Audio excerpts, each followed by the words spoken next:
بسم الله الرحمن الرحيم. عن أبي هريرة رضي الله تعالى عنه قال قال رسول الله صلى الله تعالى عليه وسلم: حق المسلم على المسلم خمس: رد السلام، وعيادة المريض، واتباع الجنائز، وإجابة الدعوة، وتشميت العاطس. رواہ البخاری۔ نبی کریم صلی اللہ علیہ وسلم نے ارشاد فرمایا، ایک مسلمان کے دوسرے مسلمان پر 5 حق ہیں۔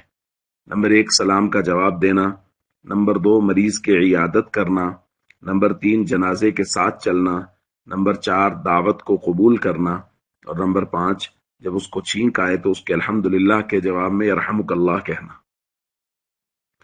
دوستو، نبی کریم صلی اللہ علیہ وسلم نے مسلمانوں کے بہت سے حقوق بیان فرمائے ہیں۔ مختلف اوقات میں ان کی مختلف تعداد ہے۔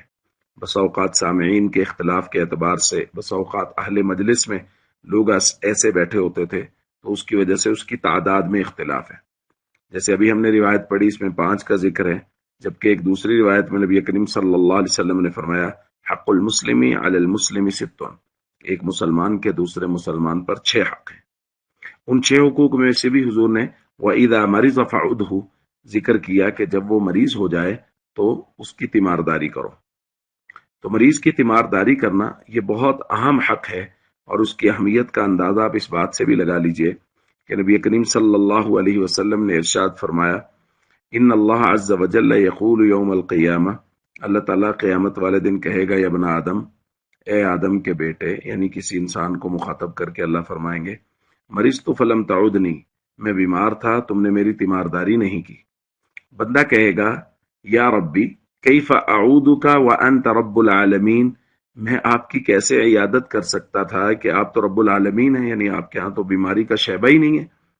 تو حضور علیہ الصلوۃ والسلام نے فرمایا، اللہ تعالیٰ فرمائیں گے، اما علمت ان عبدی فلانا مریضا، کہ تمہیں نہیں پتا کہ میرا فلاں بندہ بیمار تھا، فلم تعودہ، تم نے اس کی تیمارداری نہیں کی، اما علمت انک لو عدتہ لوجدتنی عندہ، کہ تمہیں نہیں پتا کہ اگر تم اس کی عیادت کے لیے چلے جاتے تو مجھے اس کے پاس پاتے۔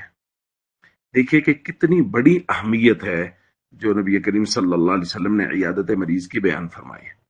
اس لیے ہم سب کو اپنے معاشرے میں اس بات کو دیکھنا چاہیے کہ کون ہے جو بیمار ہے، بیماروں کی خبرگیری رکھنی چاہیے، پھر ان کی عیادت کرنی چاہیے۔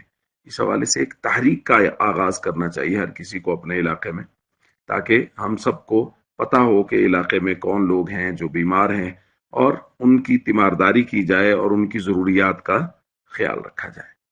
السلام علیکم ورحمۃ اللہ وبرکاتہ۔